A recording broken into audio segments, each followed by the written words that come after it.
Una sa ating mga balita, tiwala ang Malacanang sa kakayahan ng mga kinatawan ng bansa na ang iba pang mga katanungan sa territorial dispute sa pagitan ng China.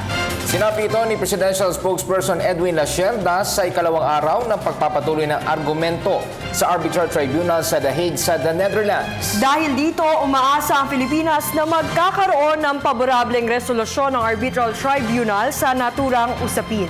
May ulat si Rocky Ignacio mula sa Malacanang, live. Malacanang sa tibay ng argumento ng Pilipinas sa pinag-aagawang teritoryo sa West Philippine Sea laban sa China. Umaasa ang Pilipinas na magkakaroon ng paborableng resolusyon ng International Tribunal sa usapin ng teritoryo sa Philippine Sea sa pagitan ng China. Ipinahagi ito ni Presidential Spokesperson Edwin Lacerda sa ikalawang yugto ng argumento sa Permanent Court of Arbitration sa The Hague, Netherlands. We are confident that the delegation will be able to thoroughly answer additional questions from the tribunal and convey the full merit of our arguments. We continue to hope for a favorable ruling. Nauna na giniit ni Foreign Affairs Secretary Albert De Rosario ang kahalagahan ng maresolbang usapin dahil sa posibleng epekto nito di lamang sa Pilipinas kundi sa buong mundo.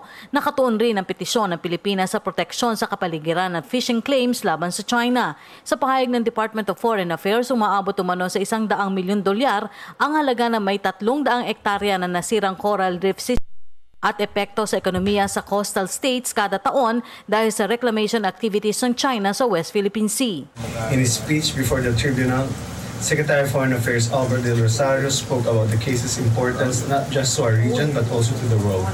Given the spirit of UNCLOS lies at its core and since it could have implications on the future handling of maritime disputes. Subsequent speakers such as Paul Reichler, Chief Counsel for the Philippines, among others, gave presentations on why the case falls squarely within the tribunal's jurisdiction, as well as on the strength of the Philippines' environmental and fishing claims against the People's Republic of China. Ang paghahain ng argumento ay pinangasiwaan ng tatlong sangay ng pamahalaan. Git ng palasyo na nanatili ang posisyon ng na dapat kilalanin ng China ang 2002 ASEAN-China Declaration on the Conduct of Parties in the South China Sea kung saan dapat ang tulungan para sa constructive long-term solutions sa ilalim ng mapayapang resolusyon alinsunod sa United Nations Convention on the Law of the Sea o UNCLOS. Nauna nang sinabi ng Malacanang na nananatili namang magandang relasyon ng Pilipinas at China sa kabila ng usapin. At yan po ang ating pag-uulat mula dito sa Malacanang sa tulong ng RTVM.